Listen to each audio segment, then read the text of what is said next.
je connais ta tribulation et ta pauvreté, bien que tu sois riche, et les calomnies de la part de ceux qui se disent juifs et ne le sont pas, mais qui sont une synagogue de Satan.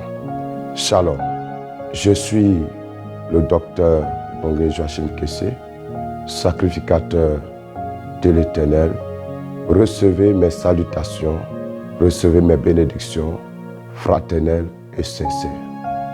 Cette année, par la pure grâce de Dieu, j'ai atteint 30 années de ma vie dans le ministère chrétien, le ministère pastoral, 30 années de ma vie dans le service de Christ en plein temps. Je me rappelle que ce fut en 1992 que la main de Dieu me conduisait à me mettre totalement à part pour son œuvre. Le chemin n'a pas été facile. Le chemin a été très long, vraiment long et très difficile, vraiment difficile. Mais ça a été un long chemin d'expérience, un long chemin d'apprentissage auprès du Père, de découverte, un long chemin pour retrouver la voie. Je voudrais très sincèrement remercier tous ceux qui m'ont accompagné sur ce chemin à un moment donné où tous m'abandonnaient. Je salue le courage, la persévérance, le soutien spirituel et moral de ma fille, la prophétesse Akula Nila, qui depuis notre rencontre n'a jamais cessé de fléchir genoux pour moi. Que le Seigneur bénisse cette femme, bénisse sa maison. Elle a été au cœur des combats les plus âpres de ma vie et de ce ministère. Je voudrais saluer également la présence de Guiro Viviane, l'inspectrice, une sœur qui par son amour, par son sourire, par sa présence m'a permis de tenir pendant les moments les plus difficiles émotionnellement et psychologiquement. Je salue ma fille Kwasi Armel, qui est aujourd'hui aux États-Unis. Cette fille qui a laissé à un moment donné sa famille pour venir rester à mes côtés dans la poussière. Quand je parle de poussière, je parle vraiment de la poussière. Au moment où je n'avais pas de toit, où je dormais sous un appartement au bord de la route. Cette fille est restée également à nos côtés pour nous faire manger, pour laver nos vêtements et nous accompagner dans le combat. Je salue mon fils Kwasi Mathias, que nous appelons le gardien des bagages. D'ailleurs, c'est lui-même qui l'a dit. Il dit, lui, il ne voit pas, il n'entend pas. Et quand les gens sont au front, lui, il garde nos bagages. Effectivement, il a été auprès de nous.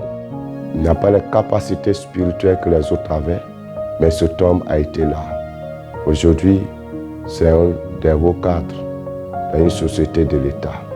Je vous salue, chers enfants, pour votre fidélité, pour votre amour, pour votre attachement.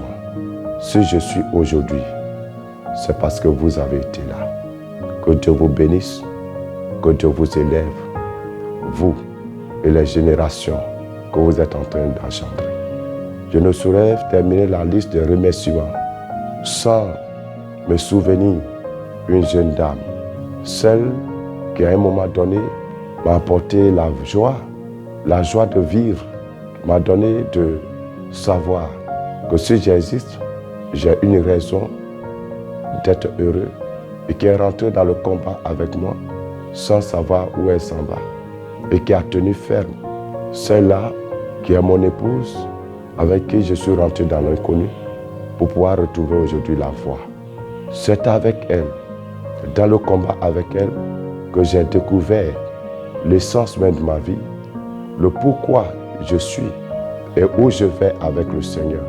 Que Dieu bénisse mon épouse, la prophétesse et docteur Esther Kessé. Ça n'a pas été facile, mais nous avons tenu et nous avons réussi à relever déjà pas mal de défis. Et je sais que notre Dieu, qui est fidèle, nous aidera à arriver jusqu'au bout. Après 30 ans, il y a des événements marquants, il y a des faits marquants dans ma vie que je voudrais partager avec vous. Et je crois que ces faits ne sont pas exclusifs à moi. C'est ce qui arrive à presque tous les hommes de Dieu. C'est ce qui arrive dans le corps de Christ. Alors je vous parlerai des faits négatifs, mais aussi des faits positifs, des faits heureux et des faits malheureux. Pour aujourd'hui, je voudrais parler du dénigrement. Le dénigrement dans le corps de Christ. Vous savez, le dénigrement, c'est une arme des perdants, des faibles, des lâches, des jaloux, des incapables. Parce que quand le diable fait tout pour t'avoir dans son camp, qu'il ne réussit pas à t'avoir, la seule chose qui lui reste, c'est de te calomnier, de chercher à déverser des vomissures sur toi pour que les gens te rejettent, pour que les gens te méprisent. Mais le diable le fait avec des hommes et des femmes qui sont autour de toi, qui te connaissent en général. Souvent, il le fait aussi avec des personnes qui ne te connaissent même pas. Chers serviteurs de Dieu et chers peuples de Dieu, j'ai connu le dénigrement sur tous les plans. Le dénigrement de la part de ceux que j'ai élevés dans la foi, de ceux pour qui j'ai combattu, que j'ai aimé de tout cœur. J'ai connu le dénigrement de la part de ces personnes. J'ai connu donc le dénigrement interne, externe, prophétique, international. Et je vais vous en parler. Plusieurs faits dénigrants ont marqué ma vie. Et je vais parler de certains qui se sont produits et qui ont eu à laisser des traces et qui ont permis certaines situations dans ma vie. En 2007, je devais alors aller au Sénégal pour un programme. Une église qui m'avait découvert avait décidé de me faire appel pour le ministère que j'exerce, le ministère de délivrance et de restauration des âmes. Le seul numéro qu'ils avaient, parce que j'avais déjà à l'époque écrit, c'est le numéro qui est resté sur le livre, qui était tenu par une personne très attachée à moi à l'époque. Donc c'est cette personne qu'ils ont appelée pour exprimer leur désir. Malheureusement, le dénigrement s'est manifesté. Cette personne a répondu d'une manière dénigrante, calomnieuse, méchante. C'est ainsi que le programme a été annulé et ces hommes de Dieu ne m'ont plus fait appel. Du coup, les âmes qui devaient être sauvées, qui devaient être restaurées par mon ministère, personnes qui devaient être délivrées par mon ministère, n'ont pas pu bénéficier de cette grâce. En 2014, si mes souvenirs sont exacts, alors que je devais me rendre au théâtre pour un grand programme organisé par des serviteurs de Dieu, ce programme a failli de près être annulé. Avant mon arrivée dans ce pays, des hommes de Dieu ivoiriens, des intercesseurs qui s'étaient rendus au théâtre dans le cadre de leur programme d'intercession pour l'Afrique, ont été approchés par les serviteurs de Dieu qui étaient chargés de l'organisation de ce programme.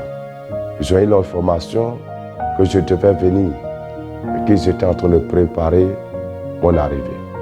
Ces serviteurs de Dieu que je ne connais pas d'ailleurs, nous n'avons jamais eu l'occasion de nous voir, ont trouvé bon de raconter des choses salissantes sur ma personne, déclarant à mes hôtes que je n'étais pas de Dieu et que c'était une erreur donc pour eux de m'inviter. Mais les Tchadiens ont été plus sages que ceux du Sénégal. Eux, ils ont cherché à invoquer Dieu pour connaître réellement la vérité. Parce que le témoignage qu'ils avaient entendu les plongeait dans une confusion totale. Et après avoir prié, le Saint-Esprit qui témoigne de ses serviteurs leur a attesté que j'étais du Seigneur et que ma présence sera une bénédiction pour l'Église. C'est ainsi que finalement ce programme a eu lieu. J'étais complètement ignorant de tout ce qui se tramait jusqu'à la fin. À ma première intervention, j'ai prêché sur l'Arche de l'Alliance dans le Nouveau Testament. La profondeur du message a confondu les gens. La puissance de la prédication et sa profondeur n'ont pas laissé indifférents les hommes de Dieu. C'est ainsi que les participants sont allés retirer des hôpitaux leurs malades. Et le jour suivant, la salle était à son comble. La présence de Dieu également était au rendez-vous. Les signes et les miracles qui accompagnaient le message étaient palpables. Des Sidéens ont été guéris. Des femmes stériles ont été libérées de leur stérilité. Toutes les femmes stériles qui étaient dans la salle, il y en a même qui ont eu à faire des jumeaux. Les paralytiques se sont levés. Des âmes se sont converties. Alléluia. La gloire de Dieu s'est pleinement manifestée. Après ce programme, les hommes de Dieu, très touchés par tout ce qu'ils ont vu, mais aussi marqués par le modèle qu'ils voyaient devant eux, ont décidé de se réunir encore avant mon départ, plutôt avant mon retour en Côte d'Ivoire. Ils ont tous décidé de se réunir pour demander de venir prier pour eux et les exhorter. Et par la grâce de Dieu, là encore, le Seigneur s'est pleinement et puissamment manifesté. Des ministères ont été restaurés, des vies ont été pleinement transformées et la gloire est revenue au Seigneur. Je me souviens aussi de cette autre expérience où certains ont cru bon d'utiliser le « ainsi parle l'Éternel » pour me dénigrer. Et là, c'était en 2003. J'ai été gravement malade. J'ai fait 3 mois de maladie. J'étais dans un combat terrible contre la Reine du Ciel. Je suis tombé aveugle. Mon corps chauffait à plus de 41 degrés. Je n'avais pas l'appétit, je ne pouvais pas dormir. On faisait tous les examens sans savoir au juste de quoi je souffrais. Et pendant que j'étais dans cette lutte infernale où je sentais tout le monde des ténèbres m'environner, un homme de Dieu, un collègue, lors d'un rassemblement des serviteurs de Dieu, a donné une prophétie selon laquelle c'est Dieu qui me frappait parce que j'étais hypocrite et que si je ne me repentais pas, ça allait se terminer par la mort. C'est parce que je vis une vie secrète, une vie de péché, d'hypocrisie, que malgré tous les efforts, je ne retrouvais pas la guérison. Mais il fallait que j'avoue mes péchés.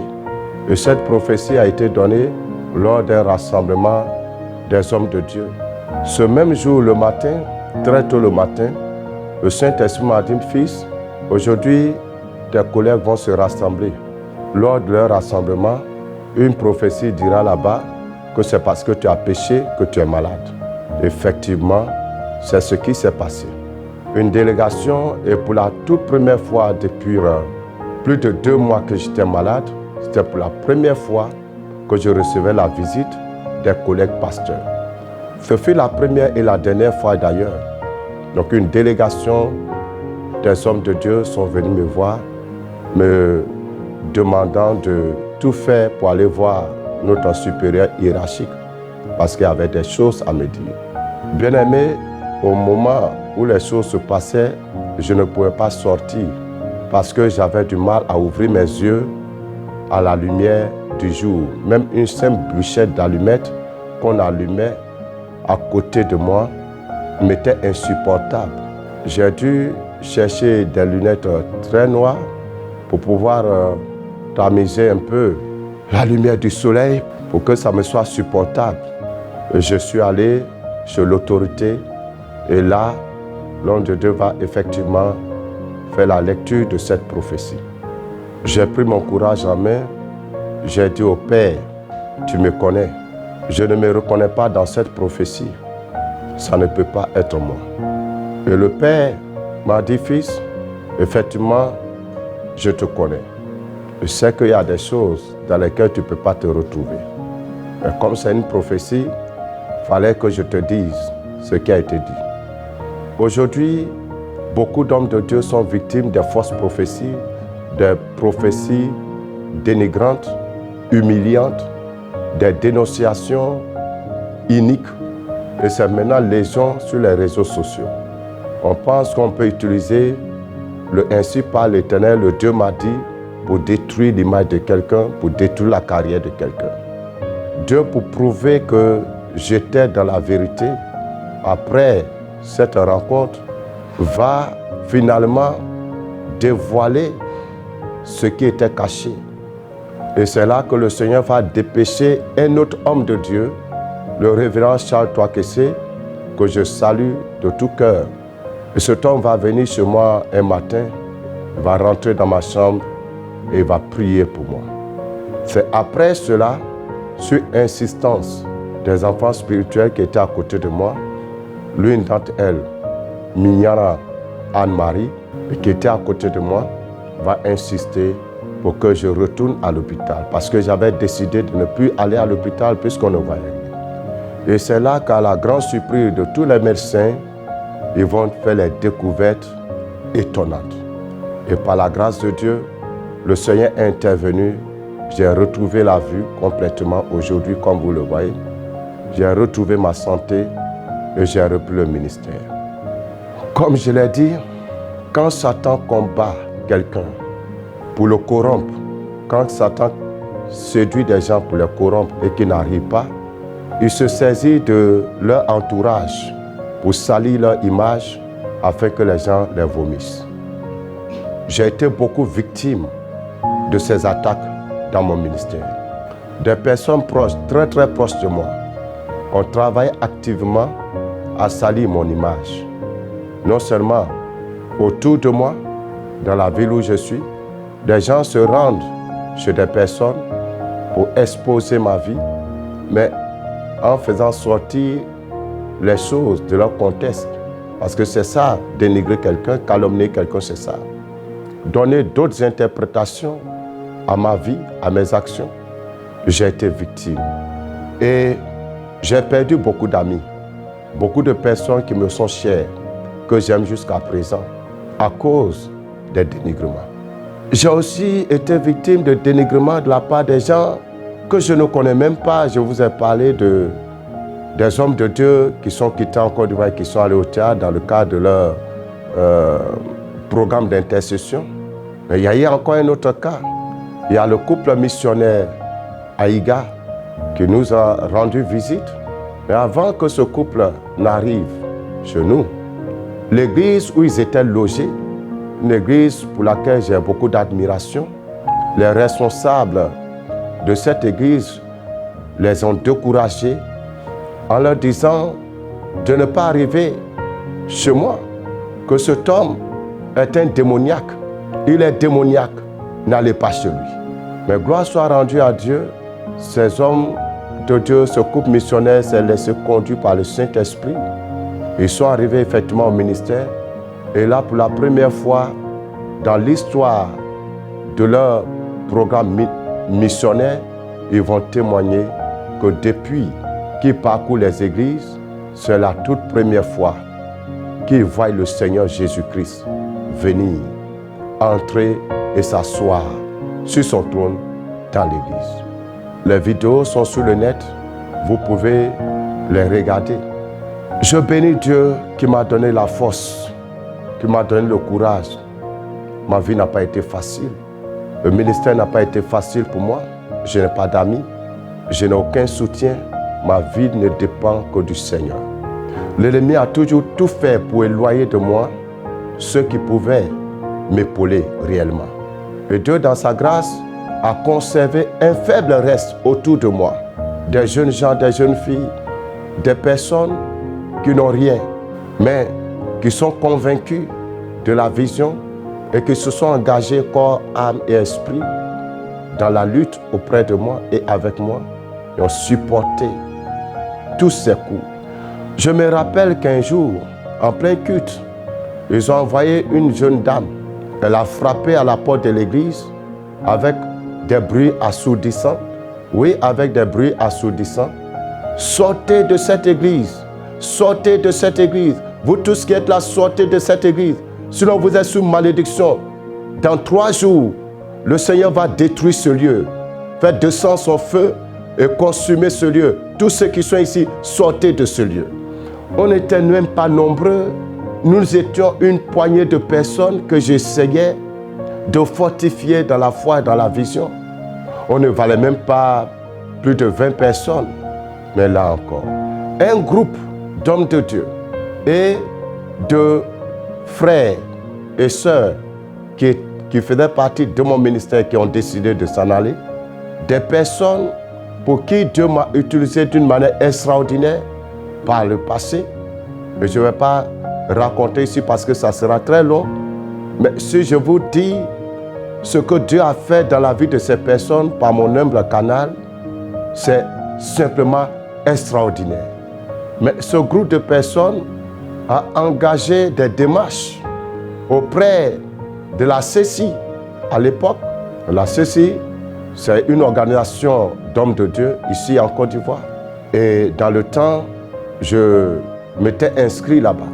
Et ils sont allés à la CECI, rencontrer les responsables et leur dire que je n'étais pas dans la vérité, que j'avais dévié, que je suis devenu aussi autre chose et qu'il fallait qu'on vienne pour fermer l'œuvre et prendre les choses en main. Là encore, le Seigneur a combattu pour moi parce que nous n'étions pas là-bas. Mais un homme de Dieu qui a assisté à cette réunion est allé parler de cet entretien-là à une sœur, ne sachant pas que cette sœur est de mon assemblée. Et après avoir parlé, il découvre que la sœur est de mon assemblée. Et il indique les personnes qui étaient venues, que nous reconnaissons. Et là où Dieu est intervenu, l'homme de Dieu a dit, pendant qu'ils étaient en train de parler, que ce groupe était en train de parler contre nous, le Saint-Esprit s'est révélé à lui. Et l'Esprit de Dieu lui a dit que ces gens que vous voyez qui sont en train de parler sont des menteurs. Ils ne viennent pas de moi. Et que ce sont des personnes qui combattent le ministère de ses soins. Ne les écoutez pas. Je bénis ce Dieu qui a toujours combattu pour moi. Je ne sais pas combien de fois des gens se sont rassemblés contre moi pour essayer de détruire mon image. Je ne sais pas qui, je ne sais pas le nombre de personnes, proches ou lointaines. Souvent, les gens ne te connaissent même pas, ni d'Adam, ni d'Ève, mais ils disent des choses sur toi avec tellement de conviction, tellement d'assurance, que ceux qui les écoutent sont tentés tout de suite de croire. Effectivement, le diable m'avait dit, comme tu ne veux pas accepter notre arrangement, nous allons salir ton image. Partout où tu vas passer, on fera de sorte que les gens te repoussent. Et je suis encore dans ce combat. Mais comme Dieu est souverain et que Dieu met des limites à tout, malgré tout et en dépit de tout, nous sommes là aujourd'hui. Le diable n'a pas réussi à détruire ce ministère, ni à détruire ma vie. Il n'a pas réussi à me déstabiliser. Il n'a pas réussi à me désorienter. C'est vrai, ce n'est pas facile et ça n'a pas été facile, mais je supporte avec joie ma croix. Et je veux dire à un serviteur de Dieu, je veux dire à une servante de Dieu, à un frère, à une sœur, qui est victime de dénigrement, de ne pas en vouloir à ceux qui les dénigrent. Moi, je prie pour toutes ces personnes qui se sont laissées utiliser par le diable, parce que souvent les gens eux-mêmes ne savent même pas pourquoi ils le font. Parce qu'il y a certains après qui viennent se confesser et quand vous leur posez la question, pourquoi tu as dit ça? Ils ne savent même pas quelle explication donner. Frère, nous n'avons pas à lutter contre la chair et le sang. Notre combat n'est pas contre notre prochain. Notre combat, c'est contre les principautés, les puissances, les esprits méchants de ce monde. Et moi, j'ai compris mon combat. C'est pour cela que c'est rare que vous me voyez au milieu des autres. Je suis avec mon peuple, je suis avec ma famille. Quand Dieu m'envoie quelque part, je vais, j'accomplis ma mission, je reviens. J'évite au maximum de me retrouver dans beaucoup d'endroits. Le dénigrement, c'est l'âme des faibles, des aigris, des lâches, des jaloux, des incompétents. Quand Satan te dénigre, quand les hommes te dénigrent, il faut comprendre leurs problèmes. Ça doit t'amener aussi à t'identifier, à identifier ce que tu es, ce que tu représentes pour Dieu. Parce que quelqu'un qui n'est rien, on ne s'acharne pas sur lui. Aujourd'hui, je bénis le Dieu qui ne m'a pas laissé tomber. Il y a eu tellement de prophéties négatives contre moi. Des personnes qui se sont rassemblées pour prier contre moi. Frère, si je vais tout raconter, nous n'allons pas en finir.